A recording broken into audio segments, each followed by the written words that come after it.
හවස බෝඩිමට සුමිත් හිනෙහි සඟවාගෙන බෝතලය මේසේ මත තබමින් කුඩා වීදුරුවක් සෝදාගත්තේ ඇඟ පතව වෙහෙස නිවාගන්නට සිතාය. බෝතලේ විවර කළ සුමිත් වීදුරුව පුරවා එක උගුරට හලාගත්තේ. අම්බෝ සැර. බෝතලේ පසකින් තබා කාමරේ පිටුපස ඇති නාන කාමරයට ගොස් නානතුරු ඔහුගේ දුරකථනය එක දිගට වදින්ට විය. නාන්නවත් දෙන්නේ නෑනේ. මහා කරදරයක් මේ ෆෝන් එක නම් ඔහෙ වැදුනාවේ. ඔහු දුරකථන ඇමතුම කනකටවත් නොගෙන නාගත්තේ බෝතලේ ඉවර කරන්නට සිතමිනි. නාන කාමරේ නෙලියට සුමිත් දුරකථනය අතටගෙන බලද්දී විනාසයි මුදලාලි කෝල් 8යි. යලි ඉක්මනින් දුරකථන ඇමතුමක් ගත්ත ඔහු මුදලාලි මම නාන ගමන් හිටියේ.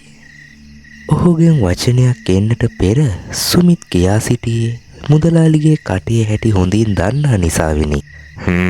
පොන්නේ නැතුව හිටපන්. බොඩි එකක් තියෙනවා බාර දෙන්න. ගුණපාල අයියා නැද්ද මුදලාලි? සුමිත් තරමක් අදිමදි කරද්දී උට යන්න බෑ. ටිකක් දුර යන්න ඕනේ. උඹට බැරි නම් කියා මම යන්න. ඔහුගේ හැටි හොඳින් දන්නා සුමිත් නෑ මම යන්න මුදලාලි. කීයටද යන්න ඕන? එම්බාම් එක ඉවරයි. පොඩ්ඩක් හයි වෙනකන් තියලා අරන් ඵලයක්. මම එහෙනම් 8ට විතර එන්නම් මුදලාලි. වාහනේ අවුලක් නෑනේ. නෑ මුදලාලි. හරි එහෙනම්.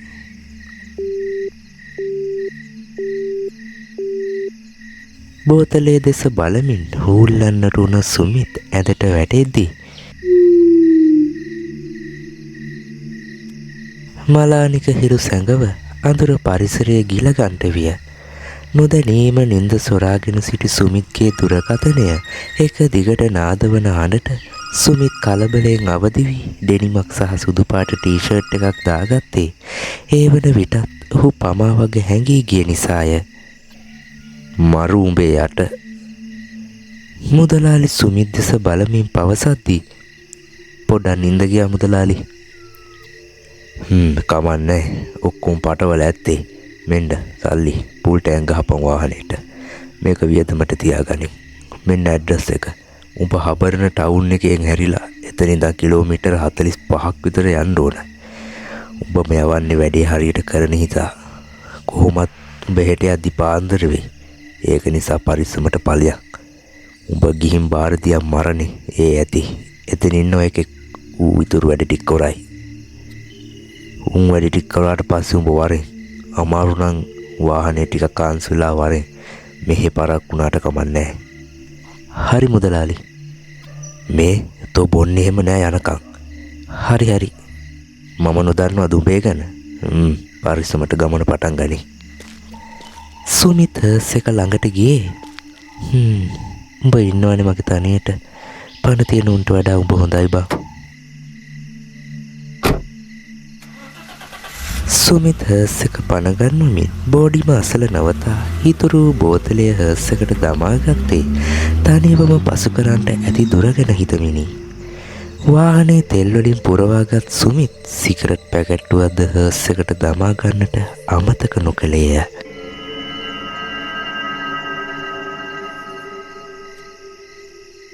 මහා පාළු මූසල ගමන සුමිත් හට නම් මෙතරම් ගානක් නොවීය.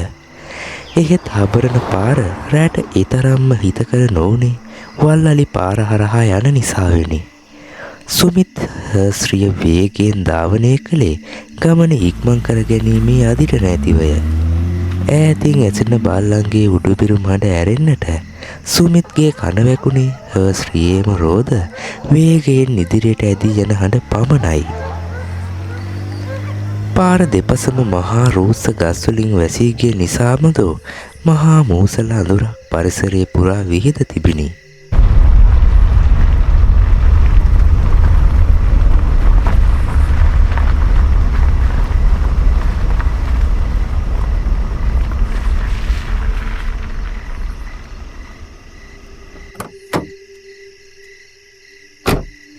ඒ සමගම එක්වරම සුමිට්ට වාහනේ අමුත්තක් දැනෙන්නට විය.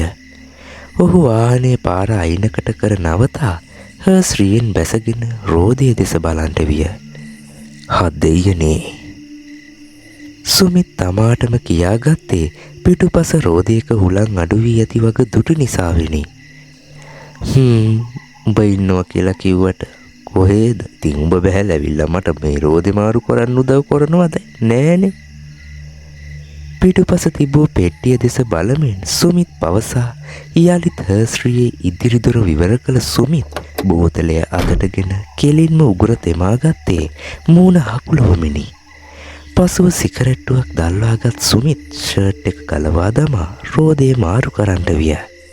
ඒ එතරම්ම පහසු කාර්යයක් නොවුනේ පෙට්ටිය මෙන්ම එහි අනිකුත් බඩුවල බර නිසාවෙනි. එහෙත් දැඩි වෙහෙසකට පසු සුමිත්ට රෝදේ මාරු කරගන්නට හැකි විය. දහඩියෙන් නැහැවුණු වතට ඇඳුම ලං නොකරම සුමිත් වාහනය පණ ගැන්වුවේ දිය කඩිත්තක් සොයාගෙනයි.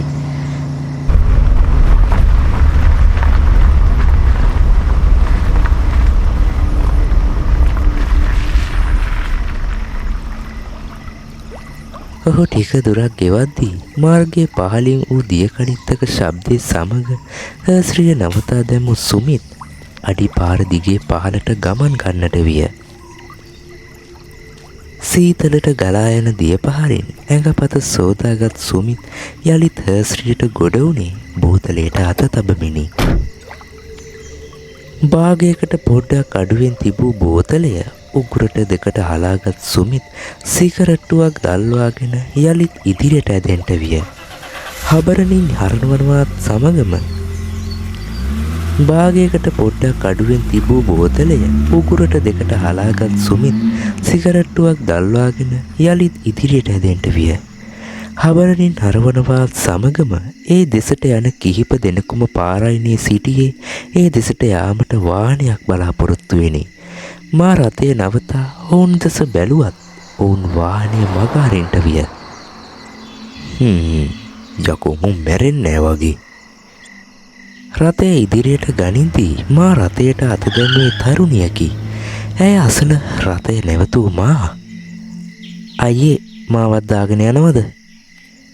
ඇය අසද්දී මා යලිත් පිටුපස සිටි මිනිසුන් දෙස බලද්දී ඇයි අයියේ නෑ අර ඉන්න මිනිස්සුන්ගේ නවත් ලැබුවා යනවද කියලා එකෙක් කතා කළේ නෑ. ඒත් කෙල්ලෙක් වෙලත් ඔයා හැමෝම එක වගේ නෑනේ අයියේ. නගින්නකෝ. ඇය නගවාගත් සුමිත් ශ්‍රිය ඉදිරියට පදවා යද්දී අයියා කොච්චර කල්ද මේ ජොබ් එක කරන්න අරන්? ඇය සුමිත්ගෙන් නසද්දී මට මතක තියෙන කාලේ ඉඳන් මේක තමා කරන්නේ නංගි.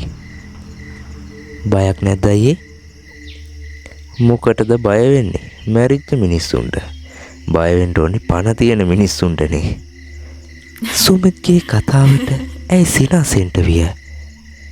මොකද hina වෙන්නේ? මම කිව්ව බොරුවක්ද? නෑ මම hina වුණේ ඔයා හිතන විදිහට. ඔයා කියපු දේ හරියටම හරි අයියේ. මේ මම සිගරට් එකක් බිව්වට කමක් නැද්ද? සුමිත් දෙස බලමින් සිනාසුණු ඇය මට නම් කමක් නෑ. ඒත් අර පිටිපස්සේ ඉන්න කෙනා කැමතිද දන්නේ නෑ. ඇයගේ කීමට සිනාසුණු සුමිත් සිගරට්ටුවක් දල්වා ගන්නට විය. ඒක නෙමෙයි ඔයා මේ කොහෙද යන්නේ සුදු සාරියකුත් ඇඳගෙන? සුමිත් ඇයගෙන් විමසන්ට විය. මලගෙදරක යනවා.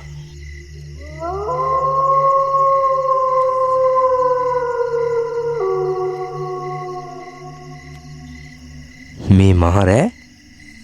ඔව් ආරංචි වුණ ගමන් ආවේ මගට. ඉතින් උදේ එන්න තිබුණානේ. එහෙම බෑනේ ඉතින්. ඒක නෙමෙයි ඔයා බීලා නේද ඉන්නේ? සුමිත්ගේ මුවින් එන අරක්කු සැර නිසාමදු ඇය අසන්ට විය. පොඩ්ඩක් ගත්තා. මෙහෙම ගමනක් යද්දි නැත්තම් නින්ද යනවනේ. සුමිත් ඒ කතාව මගාරින්න හිතාගෙනම ඔයා යනවා කිව්වේ මලගෙදරකට නේද? ඔව් ඇයි? නෑ සමහර විට මම යන මලගෙදරටම දන්නෙත් නෑ. ඔව් ඒකට තමා. ඇය එසේ කියද්දි සුමිත් ඇය දෙස පුදුමයෙන් බලන්ට විය. ඔයා කොහොමද දන්නේ මම යන එකට ඔයත් යන්නේ කියලා? සිනාසුණු ඇය ඇයි මෝඩයෝ ගහලා තියෙන්නේ මේ මල්සලාවේ නම? මං ආරංචි කරලා බැලුවා. ඒකයි බය නැතුව නැග්ගේ වාහනේට. ඒකනේ මම ඒත් බැලුවා. යන මග එල්ලෙන සුදු කොඩි මල ගෙදරට ආසන්න වගේ කියා පාන්ට විය. අයියේ මාව මෙතනින් දාන්න. ඇයි? යමු ඉතින් මාත් එක්කම. හොඳට තිහේ කවුරු හරි දැක්කොත්. ඒකත් ඇත්තනේ.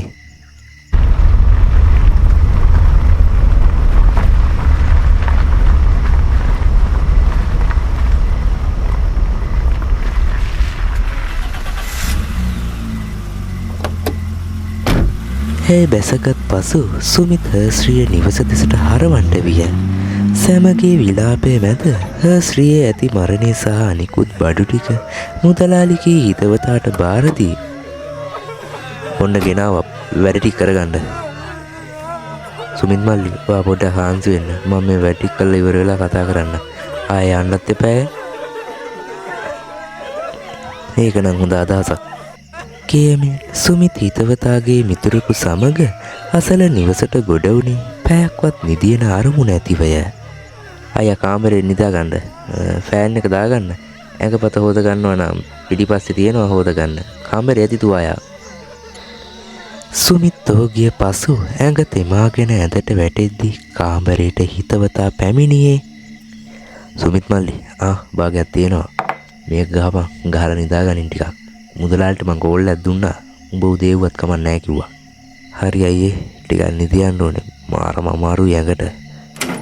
සිය හිතවතා පිටව යද්දී සුමිත් බාගේ පැත්තකින් තබා ඇඳේ වැතිරුනේ නිදියන අරමුණේ ඇතිවය. එහෙත් ඇසෙන විලාප හඬ සුමිත්ගේ නින්දට බාධාවක් වෙද්දී ඒයි එක් වරම ජනේලේ දෙසින් ඇසුණු හඬ සමග සුමිත් හැරී බැලුවේ.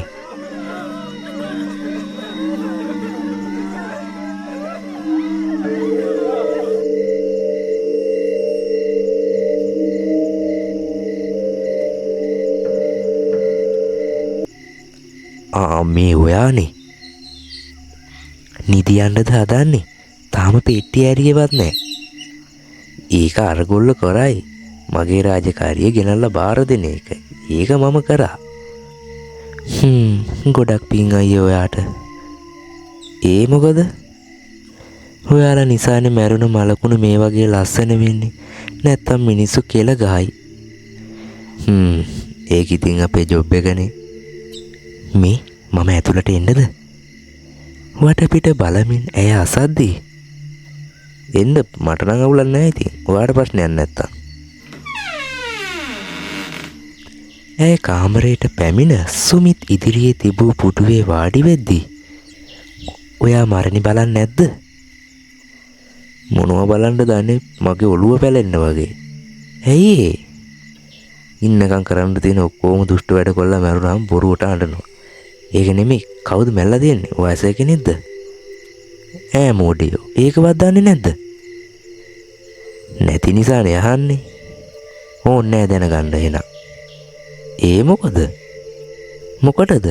මම යනවා. පෙට්ටිය හරිදී එතන ඉන්න ඕන මම. යන්න කලින් බලලා යන්න ඕනේ ඈ.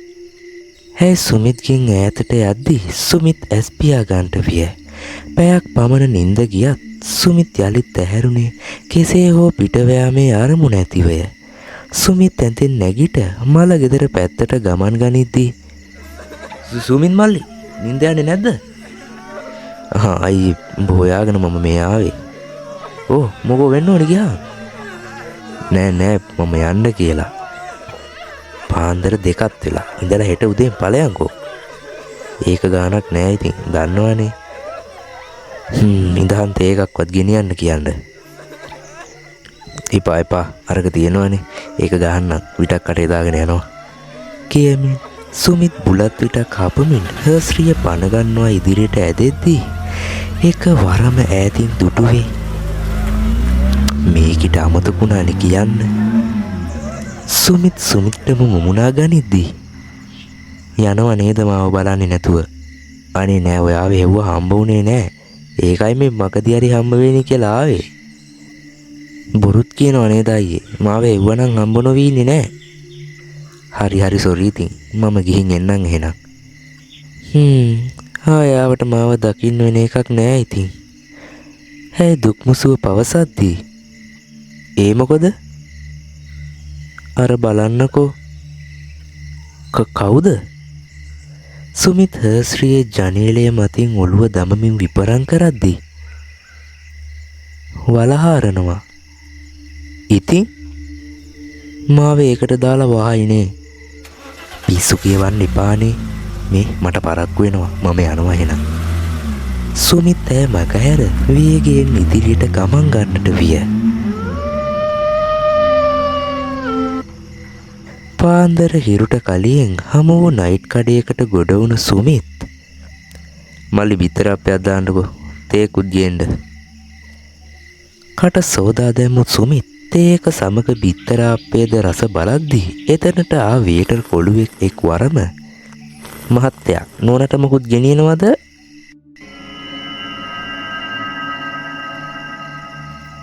සුමිත් ඔහු දෙස බැලුවේ. මොන නෝනෙක්ද බම්? මම ආවේ තනියම. ඇයි අර වාඩි වෙලා ඉන්න ඉස්සරහා?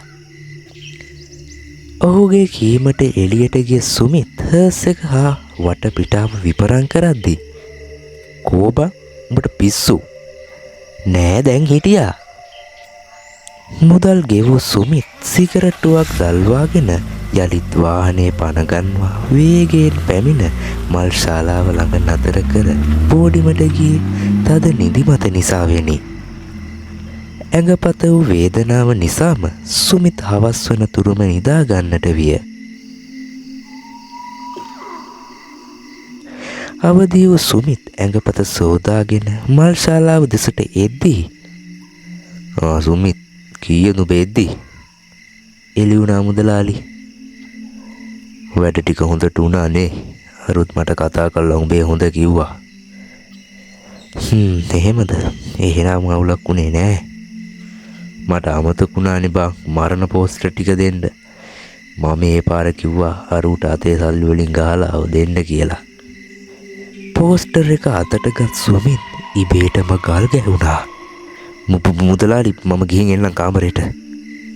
මොකෝ කලබලෙන්? නෑ මොකුත් නෑ. පෝස්ටර් එක අතටගෙන ඉක්මනින් කාමරේට සුමිත් දුටුවේ ඔහු සමග කතා බස් කළ යුවතියයි. එය එසේ වන්නට පුළුවන්ද? ඇය කී දේ පවා සුමිත්ගේ මනසට කාවදින්ට විය.